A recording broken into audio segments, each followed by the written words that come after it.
Salmo 109.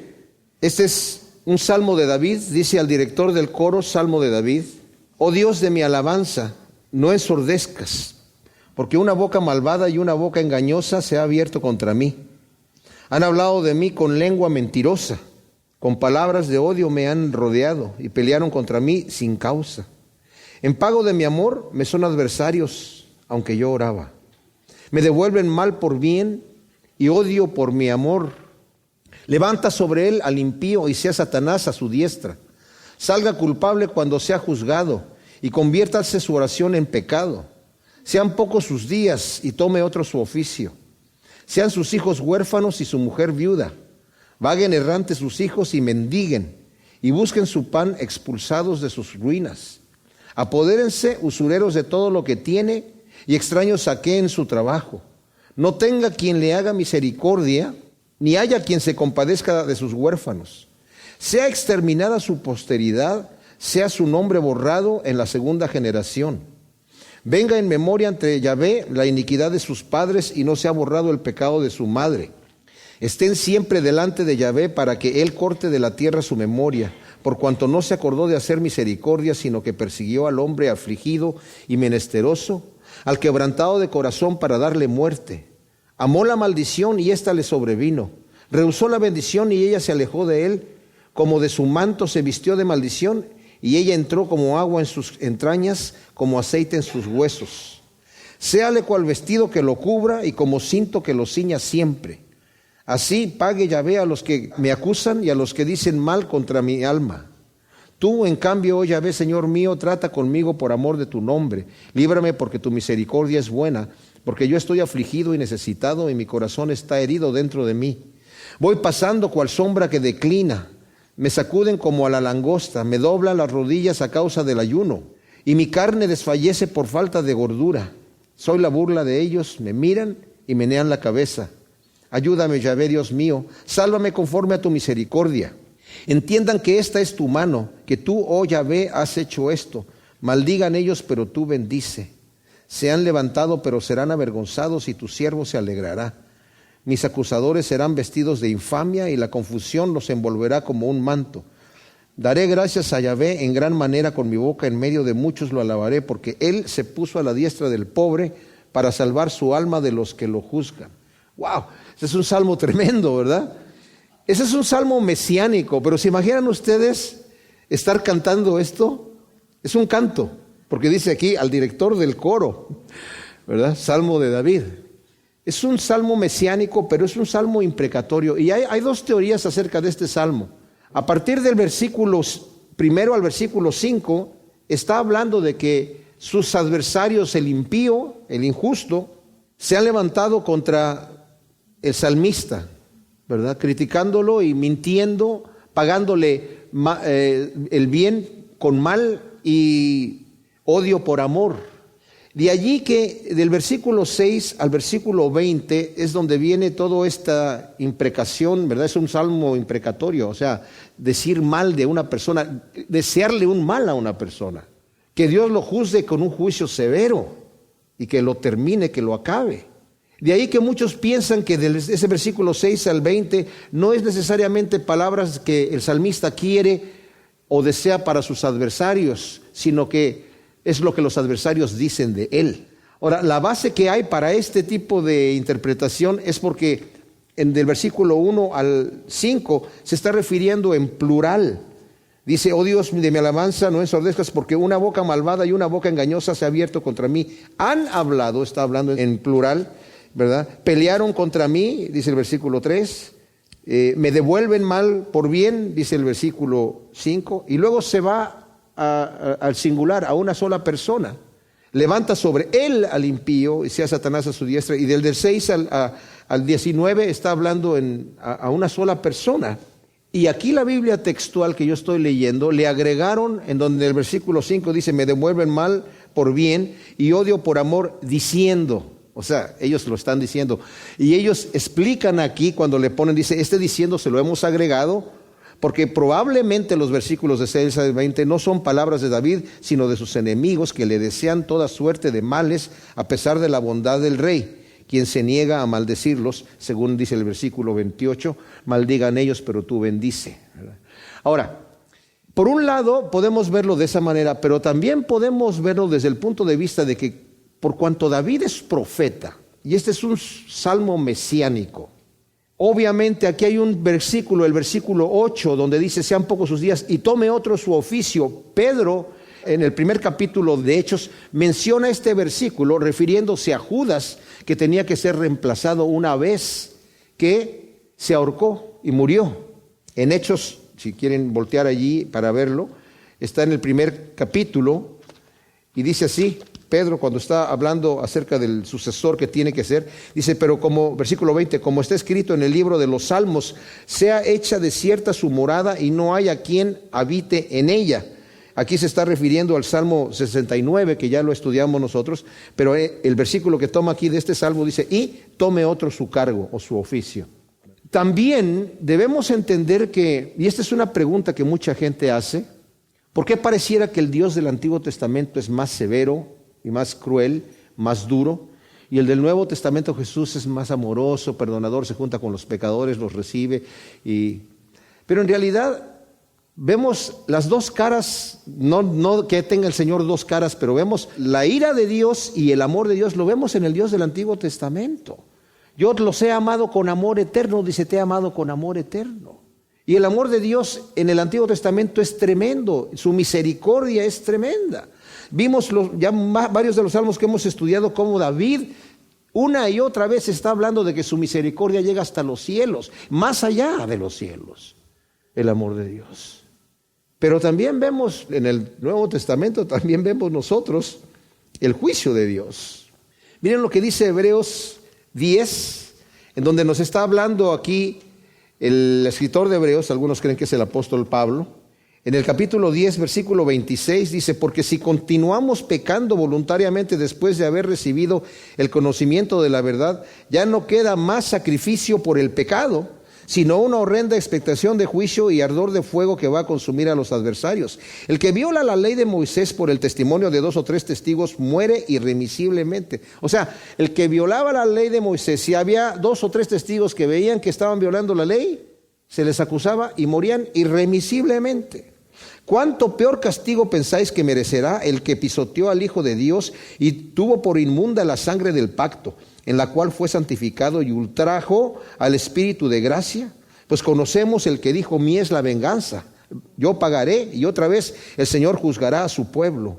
Horrenda cosa es caer en manos del Dios vivo. ¡Wow! En el Nuevo Testamento. Pero Jesús, que no es amoroso y tierno y perdonador, sí es amoroso, tierno y perdonador. Y debemos entender que la salvación es por la misericordia de Dios. De tal manera amó Dios al mundo que dio a su Hijo unigénito para que todo aquel que en él cree no se pierda. Pero la ira que Dios tiene hacia el pecado es una ira fuerte. Y todo aquel que no viene a Jesucristo va a tener que sufrir la ira de Dios. Y la ira va a ser tremenda. La salvación es grandísima. La salvación no nos cuesta a nosotros nada, pero a Dios le costó todo. El precio fue carísimo. Y si nosotros no nos acercamos para recibir la salvación de Dios, lo que nos queda es esa expectación de fuego. Cuando venga el juicio de Dios sobre el pecador que no recibió la gracia de Dios, sino que le dio la espalda, va a ser un día terrible, va a ser una situación tremenda. Yo me maravillo cómo la gente no le da importancia a la eternidad. Lo que viene es algo tremendo. El Señor hablando, por ejemplo, el dulce Jesús, ¿verdad? Tierno, manso y humilde. En el capítulo 23 de Mateo, cuando se está refiriendo a los fariseos, les dice, pero ay de vosotros, escribas y fariseos hipócritas, porque cerráis el reino de los cielos delante de los hombres, porque no entráis vosotros, ni dejáis entrar a los que tratan de entrar. Ay de vosotros, escribas y fariseos hipócritas, que para ser un prosélito recorréis mar y tierra, y cuando lo llega a hacer, lo hacéis 2 veces más hijo del infierno que vosotros. Ay de vosotros, guías ciegos, que decís, todo el que jure por el santuario, eso no es nada, pero quien jure por el oro del santuario debe. Insensatos y ciegos, porque ¿qué es mayor, el oro o el santuario que santificó el oro? También dicen, todo el que jure por el altar, nada es, Pero quien jure por la ofrenda que está sobre él, debe. Ciegos, porque ¿qué es mayor, la ofrenda o el altar que santifica la ofrenda? Así pues, el que juró por el altar, jura por él y por todo lo que está sobre él. Y el que juró por el santuario, jura por él y por el que habita en él. Y el que juró por el cielo, jura por el trono de Dios y por el que está sentado sobre él. Ay de vosotros, escribas y fariseos, hipócritas, que diezmáis la menta y el eneldo y el comino, pero dejasteis lo más importante de la ley, la justicia, la misericordia y la fe. Esto era necesario hacer sin dejar aquello. Guías ciegos, que coláis el mosquito y tragáis un camello. Ay de vosotros, escribas y fariseos, hipócritas, que limpiáis lo de afuera de la copa y del plato, pero por dentro están llenos de rapiña e intemperancia. Fariseo ciego, limpia primero lo de adentro de la copa para que también lo de fuera sea limpio. Ay de vosotros, escribas y fariseos, hipócritas, que os parecéis a sepulcros blanqueados, los cuales a la verdad se muestran hermosos por fuera, mas por dentro están llenos de huesos de muertos y de toda inmundicia. Así también vosotros por fuera ciertamente aparecéis justos ante los hombres, mas por dentro estáis llenos de hipocresía e iniquidad. Ay de vosotros, escribas y fariseos, hipócritas, que edificáis los sepulcros de los profetas y adornáis los monumentos de los justos y decís, si estuviéramos en los días de nuestros padres no seríamos sus cómplices en la sangre de los profetas. De modo que dais testimonio contra vosotros mismos de que sois hijos de los que mataron a los profetas. Colmad también vosotros la medida de vuestros padres, serpientes, engendros de víboras. ¿Cómo pensáis escapar del juicio del infierno? Ese es el dulce y tierno Jesús, hablándoles a los hipócritas fariseos.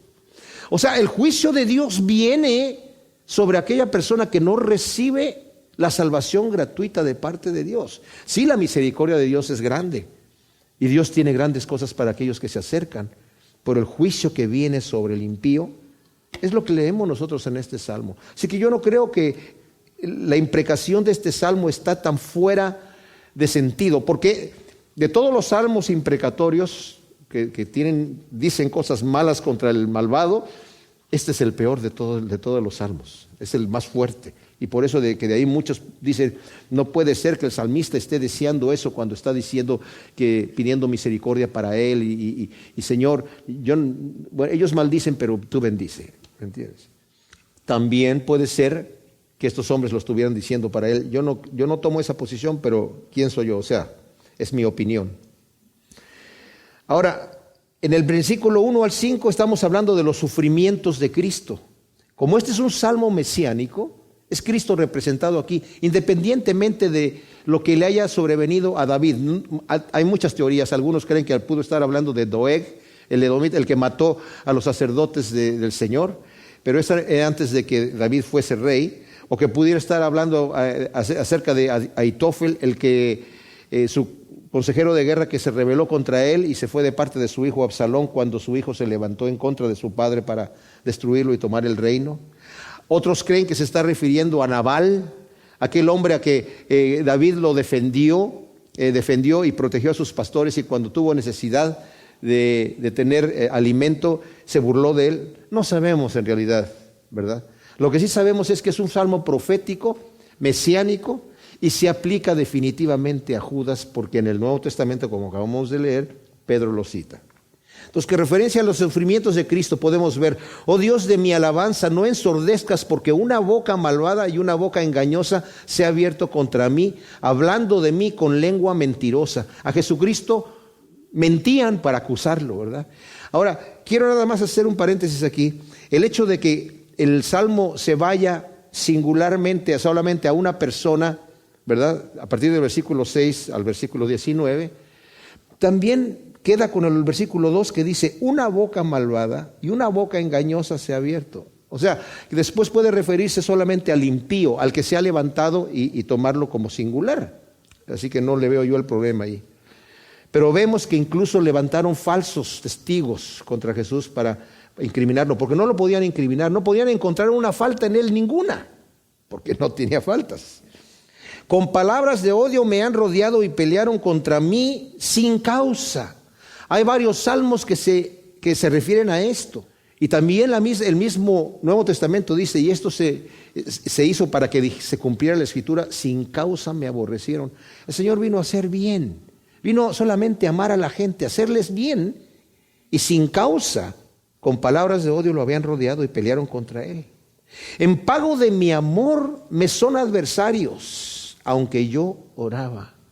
O sea, ¿qué es lo que el Señor está diciendo? En pago de mi amor me son adversarios. Yo he venido a amar. El Señor no vino a juzgar al mundo, lo vino a salvar. Y en pago de eso, le son adversarios. ¿Y cuál es lo que hace el Señor? Como dice Pedro, Él no amenazaba. Cuando a Él lo amenazaban, no regresaba la amenaza y tampoco regresaba el insulto. Y Él simplemente encomendaba al Señor todas las cosas, a Dios. Y por eso dice, yo oraba. Por el mismo Judas oraba. Su corazón se conmovía por Judas. Me devuelven mal por bien y odio por mi amor. Qué tremenda cosa. Odio. La gente aborrece a Dios. El mundo odia a Dios. Y el Señor lo ama. Lo creó para hacerle bien. Pero el odio de la maldad está plantado en el corazón del hombre. Y ¿saben qué? Muchas veces a nosotros nos odian simplemente porque nos identificamos con el Señor. Y como por la misma razón que Caín mató a Abel no le hizo nada a Caín. Lo único que hizo Abel es que hizo algo agradable para Dios, y Abel se ensañó con su hermano porque, ¿cómo que él puede ser más bueno que yo? ¿Cómo es que Dios está enojado conmigo porque yo hice mal? Entonces fue un odio a muerte, tanto así que lo mató, ¿verdad? Y ese mismo odio existe hoy en día. Ahora, a partir del versículo 6, esto es tremendo porque dice, levanta sobre él al impío y sea Satanás a su diestra. Está tremendo este versículo, pero les digo una cosa, mis amados. Si el impío es impío, pues que tenga un compañero igual que él, ¿no? Que tenga un compañero igual que él, levanta. Y si no quiere estar con el Señor, que sea Satanás a su lado entonces. Si quiere hacer las obras del diablo, que Satanás lo ayude y lo guíe. Salga culpable cuando sea juzgado y conviértase su oración en pecado. Obviamente la oración es pecado cuando estamos en impiedad. El Salmo 66 que estudiamos dice, si yo guardase iniquidad en mi corazón, mi oración el Señor no me la va a escuchar.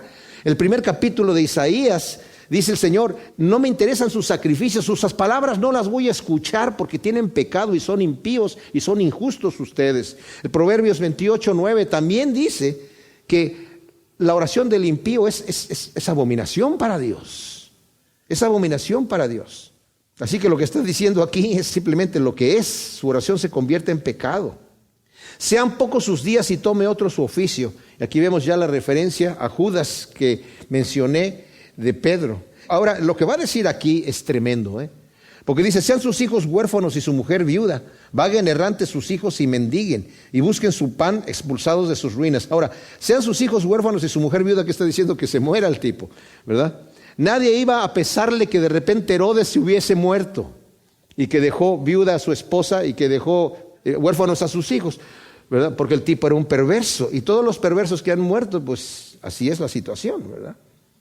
Pero lo que dice aquí, que vaguen errantes sus hijos y mendiguen y busquen su pan expulsados de sus ruinas, y que se apoderen usureros de todo lo que tiene y extraños saquen su trabajo. O sea, que incluso aunque él ya esté muerto, sus hijos mendiguen. Esto es fuerte. Que no tenga quien le haga misericordia, ni haya quien se compadezca de sus huérfanos, de sus hijos. Sea exterminada su posteridad, sea su nombre borrado en la segunda generación. Como dije, si pensamos en las personas más malvadas, a nadie le interesa de que sus descendientes se mantengan vivos. Venga en memoria ante Yahvé la iniquidad de sus padres y sea borrado el pecado de su madre. Estén siempre delante de Yahvé para que él corte de la tierra su memoria. O sea, estas son simplemente palabras fuertes de, como dije, de imprecación contra el malvado. Y dice aquí por qué razón: por cuanto no se acordó de hacer misericordia, sino que persiguió al hombre afligido y menesteroso, al quebrantado de corazón, para darle muerte. Eso es lo que él quiso hacer. Y como amó la maldición y ésta le sobrevino, rehusó la bendición y se alejó de él. O sea, no quiere ser la bendición, entonces no la va a recibir. Y que ama la maldición, ella le sobreviene porque la ama. Como a un manto se vistió de maldición y ella entró como agua en sus entrañas y como aceite en sus huesos. Sea entonces como vestido que lo cubra y como cinto que lo ciña para siempre. Eso es lo que quiere. Si la persona no quiere estar con Dios, sería Dios injusto forzarlo a entrar al reino de Dios para que esté con Él por toda la eternidad. Si la persona no quiere estar con Dios, Dios no lo va a forzar a que entre en el reino de los cielos. Es la realidad. Así pague Yahvé a los que me acusan y a los que dicen mal contra mi alma. Ahora, la reacción del Señor a todo esto es: tú, en cambio, oh Yahvé, Señor mío, trata conmigo por amor de tu nombre, líbrame porque tu misericordia es buena. Porque yo estoy afligido y necesitado y mi corazón está herido dentro de mí. ¿Por qué? Por la persecución, por los sufrimientos en medio de la persecución, que se aplican a David, pero se aplican al Señor. Voy pasando cual sombra que declina, me sacuden como a la langosta, o sea, abusan de mí.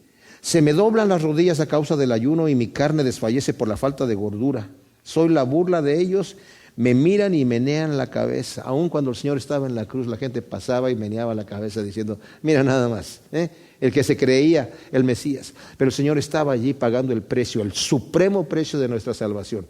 Por lo tanto, el que rechaza eso va a tener que sufrir la indignación de Dios que acabamos de leer aquí, tremenda. Y luego dice: ayúdame, Yahvé, Dios mío, sálvame conforme a tu misericordia. Entiendan ellos que esta es tu mano, que tú, oh Yahvé, has hecho esto.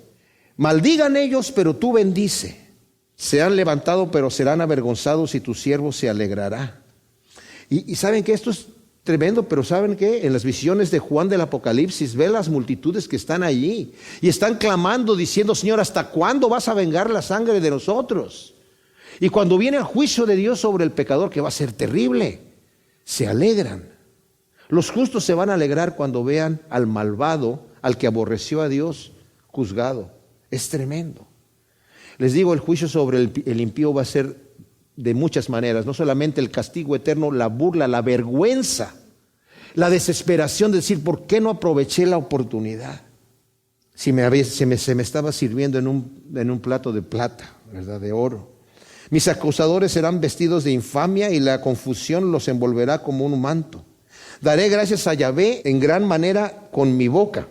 En medio de muchos lo alabaré, porque Él se puso a la diestra del pobre para salvar su alma de los que lo juzgan. Mis amados, la persona que rechaza al menesteroso, al afligido y que abusa de él, está haciendo lo mismo como si lo estuviera haciendo con Jesucristo. Cuando Pablo, el apóstol, iba rumbo a Damasco y le apareció el Señor, le dijo: Pablo, ¿por qué me persigues? ¿A quién estaba persiguiendo Pablo? A la iglesia. Pero el Señor lo tomó personal. Tú me estás persiguiendo a mí, Pablo. ¿Quién eres? Yo soy Jesucristo, ¿verdad? Entonces Pablo tiene su conversión ahí. Y qué bendición que el Señor a nosotros nos haya parado en un momento dado de nuestra vida para mostrarnos su amor.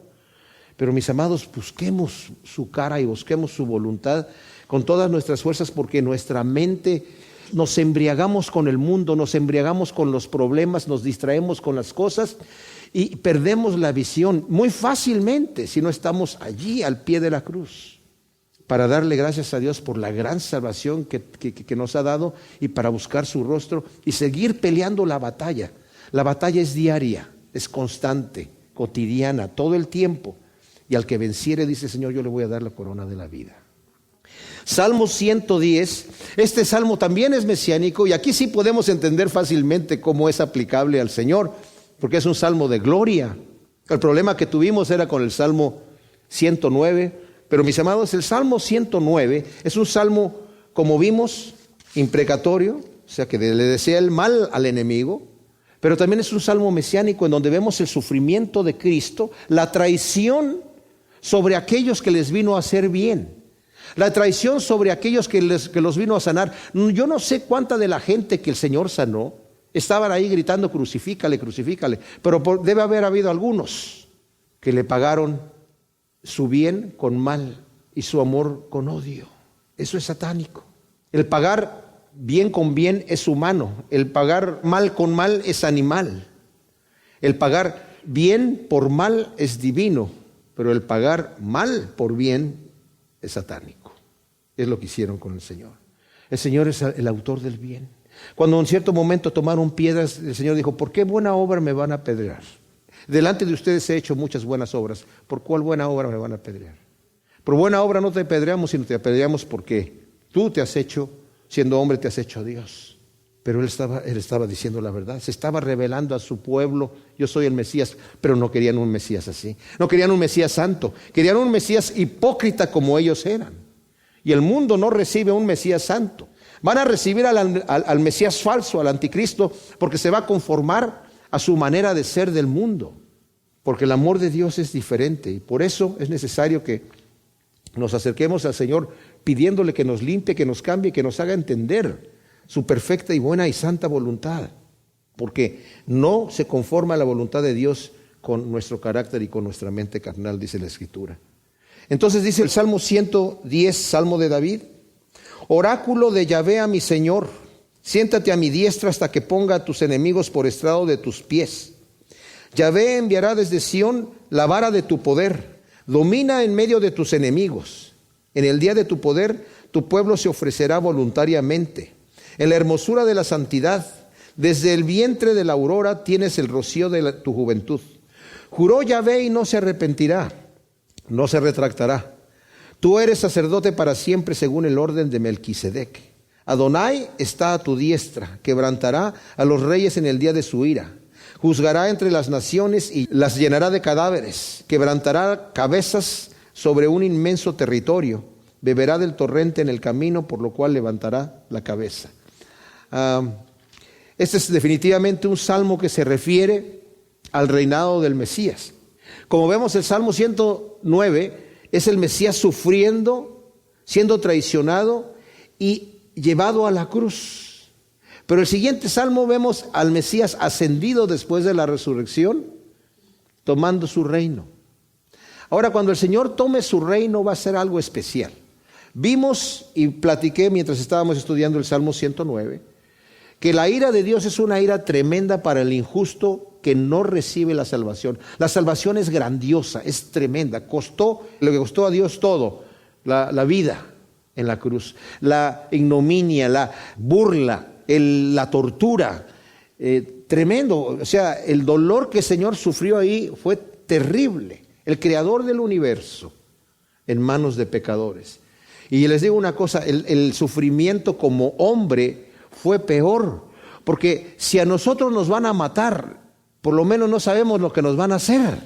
Ya en el momento de la tortura, ok, la tortura está ahí, pero cuando una persona ya sabe lo que le va a pasar, sobre todo si es una tortura como la que le hicieron al Señor, tan exagerada, él sabía eso y se los decía a sus discípulos: me van a hacer esto, esto y esto y esto y esto, yo ya sé exactamente lo que me van a hacer.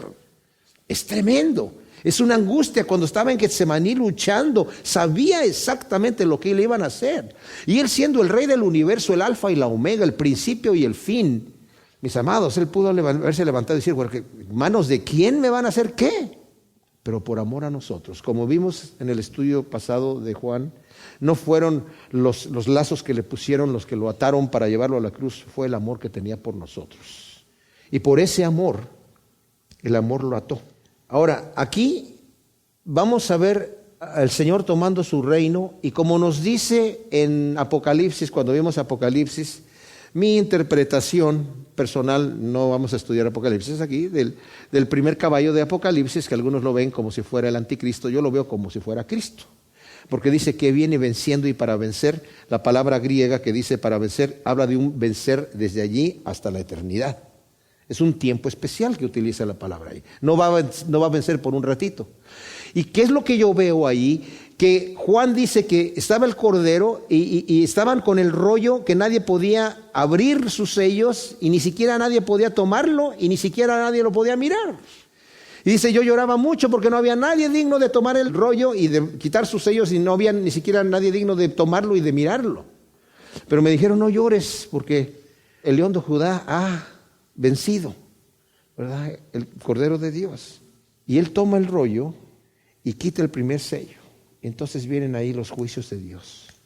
El Señor viene a tomar su reinado de allí, desde el capítulo 6 hasta el capítulo 18, me parece, vemos el juicio de Dios, en donde Cristo viene a tomar el reinado por la fuerza. Ya no viene a pedir permiso, ya no viene a decir: el manso y humilde de corazón, viene con poder. Y aquí vemos en este Salmo 110 al Mesías con poder tomando su reinado. Y dice: oráculo de Yahvé a mi Señor. O sea, dijo, pero la palabra es dijo de profecía. Es por eso que dice aquí la Biblia textual oráculo. Oráculo de Yahvé a mi Señor, siéntate a mi diestra hasta que ponga a tus enemigos por estrado de tus pies. Ahora, aquí vemos una cosa. Aquí vemos a Jesús, el Dios eterno y verdadero. La traducción que tenemos nosotros de este salmo a el griego, ustedes saben que en la época de Jesucristo el hebreo era un idioma que solamente estaba para los eruditos dentro de los estudiosos de la ley, los intérpretes de la ley. El pueblo normal no hablaba el hebreo cotidianamente. El idioma hebreo que ellos tenían era el arameo. Después de la conquista de Alejandro el Grande, todo el mundo civilizado hablaba griego. Así que todos los judíos que estaban también hablaban griego. Y para poder traducir la Biblia en un idioma que lo entendieran los judíos que vivían en diferentes partes del mundo, teniendo diferentes dialectos y podían entender todos griego, se hizo la Septuaginta, que se hizo como aproximadamente 200 años antes de Cristo, donde se juntaron 70 rabinos a traducir la Biblia hebrea al griego. Y la traducción que sale para esto, y yo esto se los he dicho en otras ocasiones, muchas de las escrituras se cumplen, pero en la traducción. O sea, no tanto en como estaba escrito en hebreo, sino después cuando se traduce al griego, ahí es en donde toma el sentido del cumplimiento de la palabra de Dios. Cosas tremendas que hace el Señor, impresionante, ¿verdad? O sea, en hebreo no tendría sentido, pero una vez traducido al griego, ahí se cumplió la escritura. Y dice, en la traducción al griego, dijo el Señor a mi Señor. Literalmente dijo Yahvé el Padre a Yahvé el Hijo, ¿verdad? Aquí es Yahvé Adonai. Son dos diferentes palabras. Quiero decirles esto también porque el Señor les dice, ¿qué piensan ustedes del Cristo? ¿De quién es hijo? Le dijeron, de David. Ahora, esto es porque era uno de los títulos del Mesías, hijo de David. A Jesucristo muchos le decían hijo de David, ¿verdad? Pero también era porque era descendiente de David. David lo entendió así cuando el profeta Natán le dio la profecía de que Dios le iba a levantar una casa a él y le iba a hacer un reinado eterno, y de su descendencia iba a haber uno que iba a tomar el reinado para siempre. O sea, él entendió perfectamente que su descendiente iba a ser el Mesías. Y el decir hijo no se refiere a simplemente el hijo en primera generación, porque en el hebreo, tanto como en el griego, el hijo es descendiente, simple y sencillamente. Entonces, hijo de David. Le respondieron, es hijo de David. ¿Cómo puede entonces, dice el Señor, decirle, como dice la Escritura, dijo el Señor a mi Señor, siéntate a mi diestra hasta que ponga a tus enemigos por estrado de tus pies? Ellos entendían que David se estaba refiriendo al Mesías. ¿Cómo le puede decir Señor si es su hijo? Ahora, esto en la cultura patriarcal que había dentro de los judíos, es imposible que, aunque el hijo llegase a ser muy prominente y el papá muy pobre, le llegara a decir el papá a su hijo Señor, Adonai. Imposible, imposible. El papá era el jefe hasta que se moría. Y del papá el abuelo, o sea, el que quedaba más viejo era el jefe de todos. Entonces dice, ¿cómo le puede decir esto? Y eso se lo dijo para callarles la boca, ¿verdad? Pero también para presentarse él como el Cristo. Y dice que ya después de eso ya no pudieron preguntarle nada. Lo interesante es que no le pudieron contestar. ¿Por qué no le pudieron contestar? Porque ellos entendían varias cosas. Y dice, ¿y por qué David, por medio del Espíritu, está hablando así? Y ellos están entendiendo, los judíos en aquel momento están entendiendo la Trinidad. Ya la sabían. Y está entendiendo donde dice, dijo Yahvé, el Padre, a Yahvé, el Hijo. Y David lo escribió por medio del Espíritu de Dios, lo que estaba diciendo.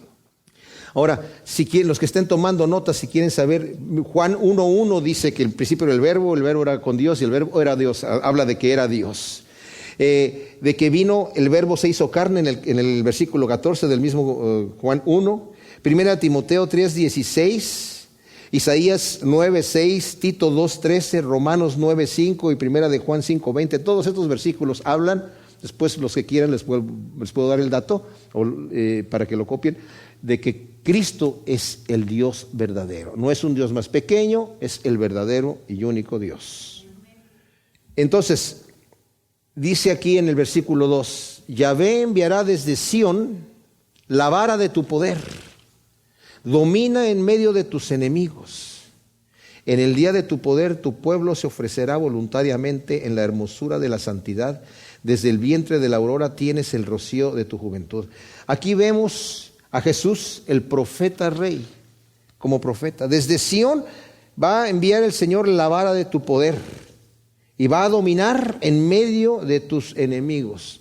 El Señor Jesucristo va a venir y va a establecer su reinado aquí en la tierra por 1000 años.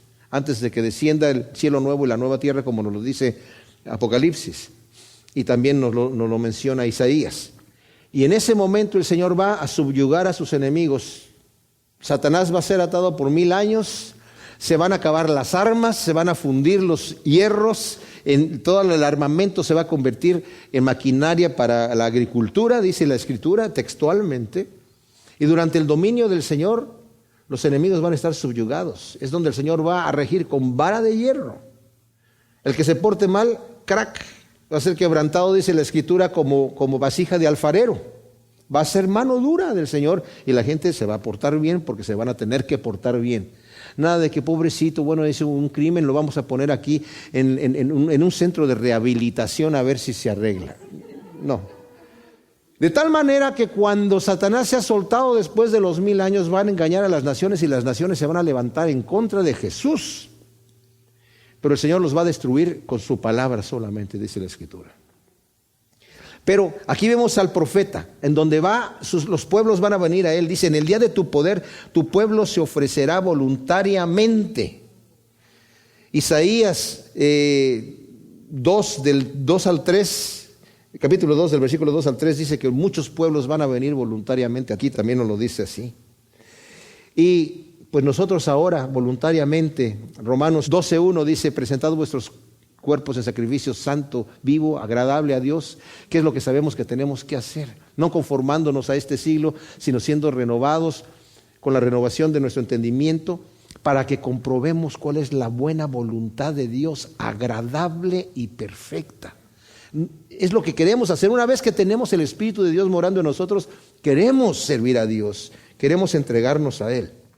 Y también vemos la obra del Espíritu Santo cuando Pedro está predicando acerca de Jesucristo, ¿verdad? Y también habla, dice, ¿a quién de ellos le dijo el Señor, siéntate a mi diestra hasta que ponga tus enemigos por estrado de tus pies? En el capítulo 2 de Hechos. Y cuando escuchan ellos que eso es referente a Jesucristo, dicen, varones hermanos, ¿qué haremos? O sea, vemos al Señor con su palabra que se cumple como Jesús, el rey, profeta, aquí. Versículo 4 dice, juró Yahvé y no se retractará. Tú eres sacerdote para siempre según el orden de Melquisedec. Ahora esto es interesante porque Melquisedec en la historia, en el Antiguo Testamento, en Génesis capítulo 14, solamente hay 3 versículos que hablan de Melquisedec, del 18 al 20. Y esos versículos solamente dice que cuando regresó Abraham de recuperar a su sobrino Lot, porque hubo una pelea entre 4 reyes contra 5, ¿verdad? Y en esa pelea que hubo contra 4 reyes contra 5, conquistaron Sodoma, una de las naciones que conquistaron, y tomaron preso a Lot con todas sus cosas y su familia y todos sus bienes, y a toda la gente. Entonces Abraham juntó un ejército de sus siervos, contrató también a algunos mercenarios que estaban por allí, les cayó de noche y los derrotó. Entonces después el rey de Sodoma le dijo, bueno, entrégame la gente, quédate con tus bienes. Y dijo, no, yo no voy a tomar los bienes tuyos, te voy a entregar lo que es tuyo, pero antes de eso, bueno, los que eran mercenarios van a tomar su parte y lo que se comieron los jóvenes, pero antes de eso voy a darle el diezmo a un sumo sacerdote que estaba ahí, que se llamaba Melquisedec, y aparece de repente, pum, Melquisedec. No dice de dónde viene, sacerdote del Dios Altísimo. Y le entregó a Abraham los diezmos de todo. Y el sacerdote le trajo pan y vino y lo bendijo. En el libro de Hebreos, el capítulo 7, se los recomiendo, se los dejo de tarea porque si no, no tenemos tiempo aquí de terminar nuestro estudio. Capítulo 7 del versículo 1 al 28 nos narra que Jesucristo viene a ser sacerdote para siempre según el orden de Melquisedec. Lo interesante es que toma este versículo de aquí. O sea, Melquisedec aparece allá en Génesis. 1000 años después aproximadamente aparece aquí, en este salmo escrito por David. David, siendo un profeta, inspirado por el Espíritu Santo, dice esto que no lo vemos en ningún otro lado del Antiguo Testamento. Juró Yahvé y no se retractará. ¿Dónde juró el Señor eso? No aparece anteriormente, pero siendo profeta, David lo sabe y lo escribe. Juró Yahvé y no se retractará. Tú eres sacerdote para siempre según el orden de Melquisedec. En Hebreos nos dice en el capítulo 7, como yo les digo, que Jesucristo es el sumo sacerdote que viene conforme al orden de Melquisedec. Aquí David sabe, él sabe que está hablando del Mesías. Él sabe que está hablando del Mesías y está diciendo que es sacerdote para siempre según el orden de Melquisedec. ¿Por qué? Porque David también sabe que el Mesías es descendiente de él y él viene de la tribu de Judá y los sacerdotes son de la tribu de Leví. Pero el escritor de Hebreos, que probablemente es el apóstol Pablo, pero no importa, es el Espíritu Santo, nos dice que así como Abraham le dio los diezmos de todo y Melquisedec lo bendijo, era sacerdote, dice sacerdote de Dios Altísimo. El nombre de Melquisedec significa rey de justicia, su nombre. Y era rey de Salem, que Salem significa paz. O sea, rey de justicia, rey de paz, ese es su nombre, ese es quién es, y ese sacerdote de Dios Altísimo. Dice que no tiene principio de días, ni fin de días. ¿Por qué? Porque no se menciona, dice el escritor de Hebreos. De la misma manera Jesucristo viene con un sacerdocio que no es el de Leví, porque no viene de la tribu de Leví, pero dice ya por cuanto Abraham le dio los diezmos a Melquisedec, en cierta manera su nieto Leví, que estaba todavía en sus lomos, está también pagando los diezmos. Los sacerdotes recibían los diezmos del pueblo, pero ¿cómo le está pagando los diezmos el mismo Leví a través de su abuelo Abraham? Antes de que él naciera, me explico lo que el escritor de Hebreos nos está hablando de mucho más grandioso sacerdocio tiene el Señor, por cuanto es sacerdote para siempre, nos dice aquí. Y además dice, los sacerdotes levíticos tenían que estar ofreciendo sacrificios diarios. Cada día ofrecían sacrificios por los pecados, todos los días. Y aparte, una vez al año el sumo sacerdote venía a ofrecer un sacrificio por él mismo y por todo el pueblo, una vez al año, al lugar santísimo. Dice, pero Jesucristo una vez para siempre. Ahora, si yo tuviera que estar ofreciendo sacrificios cada vez que peco, ya no habría animales en el planeta, ¿verdad? Se habrían acabado. Pero el Señor, gracias a Dios, es sacerdote para siempre según el orden de Melquisedec. Así que les recomiendo, lean el capítulo 7 de Hebreos. Dice, Adonai está a tu diestra, quebrantará a los reyes en el día de su ira.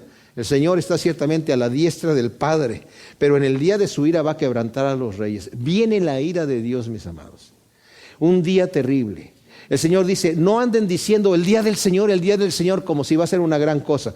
El día del Señor va a ser una gran cosa para los que esperamos en Él. Para los que esperamos en Cristo Jesús y tenemos la esperanza de verlo a Él, solamente podemos tener la esperanza de verlo a Él cuando le hemos entregado nuestra vida al Señor y estamos sometidos en obediencia a su palabra. De otra manera, nuestra esperanza está fundada falsamente. Pero si tenemos esa esperanza, no quiere decir que nos portamos excelentemente bien, pero dice Juan, el que tiene esa esperanza se purifica a sí mismo así como Él es puro. Les animo, mis amados, independientemente de la condición de vida que tengamos delante de Dios ahora, que nos pongamos a cuentas con el Señor y le digamos, Señor, de aquí en adelante yo voy a buscar servirte con todo mi corazón, porque esa es mi esperanza y me quiero purificar a mí mismo como tú eres puro, porque quiero tener esa esperanza de verte a ti. Y como dice la primera carta de Juan, el segundo capítulo, versículo 28, ¿verdad? Permaneced en Él, hijitos míos, para que cuando Él se manifieste no nos alejemos de Él avergonzados.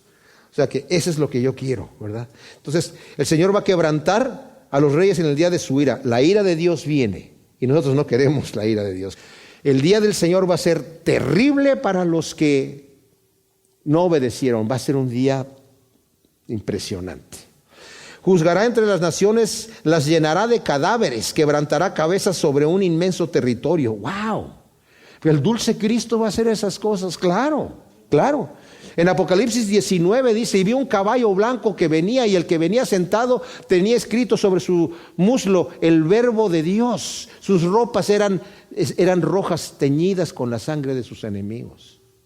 El Señor viene a poner su trono, y los santos van a andar con Él, cantando, alabando al Señor. Nosotros vamos a estar con el Señor, ¿verdad? Pero los enemigos del Señor Van a quedar como cadáveres llenando el territorio. Tremendo, el día viene, mis amados. Por eso es que necesitamos en esto verlo con importancia y a la vez acercarnos a Él con temor y temblor, pero con gozo, sabiendo que Él nos recibe, nos levanta, nos entiende, nos toma. Como dije, la gracia y la misericordia de Dios son mucho más altas que los cielos. Pero aquel que rechaza al Señor se está enfrentando a la ira de Dios. Y la ira de Dios es grande porque el Señor aborrece el pecado terriblemente. Y porque Él lo aborreció y su ira era tan fuerte, el único que podía cargar con esa ira era Él mismo sobre la cruz. Y luego beberá del torrente en el camino, por lo cual levantará la cabeza. Y este versículo quiere decir, su reinado va a ser para siempre. Su reinado va a ser eterno. Y va a permanecer eternamente reinando sobre los justos que recibieron el perdón, que recibieron la gracia, la salvación gratuita y tan tremenda de parte de nuestro Dios. Gracias, Señor, te damos por tu palabra. Te pedimos, Señor, que ciertamente pongamos esto en nuestro corazón y veamos la suerte de los enemigos tuyos, Señor, pero también la suerte de aquellos que te siguen a ti, Señor. Que moraremos contigo por toda la eternidad. ¿Y qué otra cosa queremos, Señor? ¿Qué hay en el cielo, Señor, sino tú? No tengo a nadie en el cielo sino tú. Y aquí en la tierra, Señor, no quiero más que a ti, Señor. Gracias en el nombre de Cristo. Amén.